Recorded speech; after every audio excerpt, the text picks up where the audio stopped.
नमस्कार हिंदुस्तान, मैं हूं आपके साथ आरजे पूनम शर्मा और आप सुन रहे हैं रेडियो हिंदुस्तान। जी हाँ, वैलेंटाइंस वीक का स्पेशल डे हग डे बनाते हैं आज इसे और भी खूबसूरत। बनाती हूँ इसे एक सच्ची कहानी के साथ और भी खूबसूरत, जिसका इंतजार करते हैं पूरे साल प्रेमी लवर्स। वैलेंटाइंस स्पेशल में आज मैं आपको सुनाती हूँ एक स्पेशल सी सच्ची कहानी। जी हाँ, मैं और मेरी फ्रेंड वैशाली से हम लोग कनॉट प्लेस के लिए जा रहे थे। वैशाली मेट्रो स्टेशन के बाहर ही कुछ बच्चे, जैसे कि आप लोग देखते हैं मोस्टली बच्चे कहीं रोज आपको बेचते हुए नजर आ जाएंगे, कुछ गुलाब के फूल बेचते हुए नजर आ जाएंगे। सर्दियों में मफलर, सॉक्स, इस तरह की छोटी छोटी चीजें आपको बेचते हुए नजर आ जाएंगे। गर्मियों में पॉपकॉर्न हुआ या कुछ और भी चीज आपको छोटे छोटे बच्चे जो बाहर बेचते रहते हैं वो नजर आ जाएंगे। मैं भी उन्हें अक्सर देखती रहती थी, हमारा रोज आना जाना लगभग रहता था।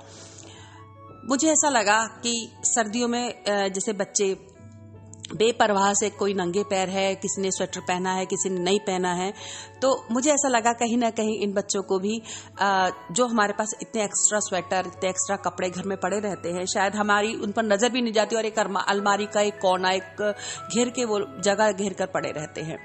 तो मैंने उसमें से कुछ कपड़े उठाए, एक पॉलिथीन में उन्हें पैक करा। कपड़े साफ नए थे, लगभग बहुत कम बच्चों ने हमारे यूज किए हुए थे, तो मैंने भी वो कपड़े उठाए, उन्हें पॉलिथीन में पैक किया और उन्हें मैंने दे दिया।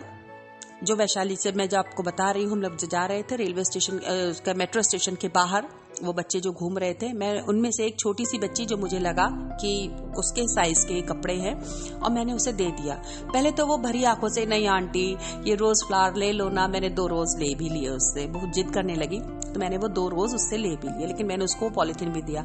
वो बोली इसमें क्या है? एक प्यारी सी नन्ही सी बच्ची, उलझे उलझे से उसके बाल थे लेकिन सुंदर, अच्छी लग रही थी, क्यूट सी बच्ची।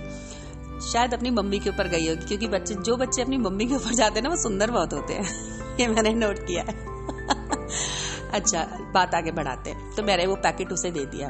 अब वो ध्यान से देखने लगी कि इसमें क्या चीज है। उसे लगा कुछ है, कपड़े हैं, देखे उसने, ध्यान से देखे।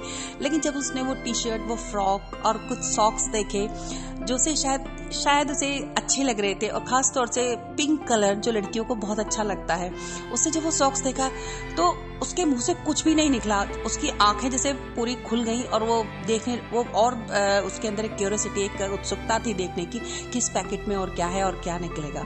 वो ध्यान से उस पैकेट को एक साइड में ले जाकर दौड़ती हुई गई और एक साइड में ले जाकर उस पैकेट को खोल रही थी। उसमें से कुछ फ्रॉक निकली, टी शर्ट्स निकली, कुछ सॉक्स निकले, एक स्वेटर भी निकला।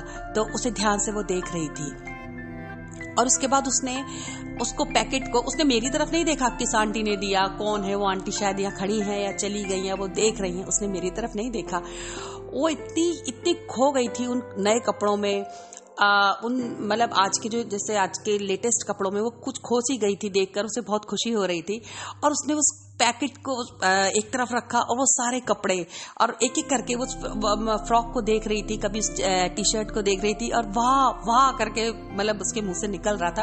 और उसने बार बार उसको उठाया और फटाफट अपने गले लगा लेती। फ्रॉक को उठाती, अपने गले लगा लेती, टी शर्ट को उठाती, अपने गले लगा लेती, सॉक्स को दोनों हाथों से उसने पकड़ा, अरे वाह, इस तरह से करके। और शायद 1-2 बच्चे और उसके आसपास आ गए थे। मैं भी ये सब चीजें, हरकतें, मैं उनकी, ये बच्चों की बातें, शायद कौन देके गया, कौन है ये, जो भी कुछ वो बच्चे बातें कर रहे होंगे, मुझसे थोड़ा सा दूर थे। साफ तो मैं नहीं सुन पा रही थी, मुझसे थोड़ा सा दूर थे, लेकिन मैं सारी चीजें नोट कर रही थी, मैं देख रही थी। और जब मैंने देखा कि वो उस फ्रॉक को बार बार खोल कर देख रही है, टी शर्ट को बार बार खोल कर देख रही है और बार बार उसे गले लगा रही है, मुझे याद आया आज हग डे है।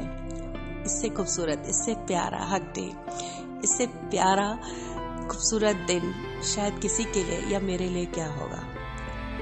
तो फ्रेंड्स, हमेशा हम अपने लिए खुशियां ढूंढते हैं, हमेशा हम अपने लिए सुकून, हमेशा अपने लिए आराम ढूंढते हैं। हमेशा हमें ये नजर आता है कि हम कितने परेशान हैं, हमें और क्या सुविधा मिलनी चाहिए, हमें और क्या आराम मिलना चाहिए। कभी कभी कहीं किसी मोड़ पर, किसी रास्ते पर आप किसी और के लिए, आप किसी और को हंसता हुआ देखकर, किसी और को सुकून देकर, क्यों नहीं अपने आप को एक स्पेशल सा फील देना चाहते। ये फील एक स्पेशल फील जो आपको शायद उस फीलिंग से ज्यादा अच्छा लगता है, उससे ज्यादा सुकून देता है, आराम देता है, जो आप सिर्फ एक अपने लिए ही ढूंढते हैं। लेकिन अगर आपके सामने कोई सच में, अगर आपके सामने कोई खुश होता है, आपकी वजह से कोई खुश होता है, या उसको वो एहसास एक अच्छा सा एहसास लगता है आपकी वजह से, उस एहसास की वजह आप बनते हैं, उसे महसूस कीजिए कितना अच्छा लगता है। ये बात सच है, ये कोई मैं स्टोरी बनाकर नहीं बता रही आपको, लेकिन ये बात सच है। क्योंकि उसने जब गले लगाया उन कपड़ों को, उस टी शर्ट को, उस छोटी सी बच्ची ने, तो मुझे लगा इससे ज्यादा खूबसूरत हग डे नहीं हो सकता। तो अपनी सुविधाओं के हिसाब से, हमारी जॉब है, हमारा बिजनेस है, हमारी सैलरी, उसके हिसाब से तो हम सब कुछ अपने लिए खरीदते ही रहते हैं। हम अपने लिए अपनी दुनिया को सजाते रहते हैं। अपने घर में वो सुविधाएं, वो सारी फैसिलिटी अपने लिए, अपने बच्चों के लिए हम इकट्ठा करते ही रहते हैं। लेकिन इस दुनिया से बाहर जाकर, थोड़ा सा डिफरेंट सोचकर, थोड़ा सा अलग सोचकर, एक और भी दुनिया है, थोड़ा सा उस दुनिया में कुछ इकट्ठा करने की कोशिश कीजिए, किसी और को हंसाने की कोशिश कीजिए। तो फिर वही इस खूबसूरत मुलाकात के अंत के साथ, दोबारा मिलने के वादे के साथ, मैं आपके साथ आरजे पूनम शर्मा फिर मिलूंगी अपनी बकबक लेकर दोबारा से। Bye bye radio Hindustan.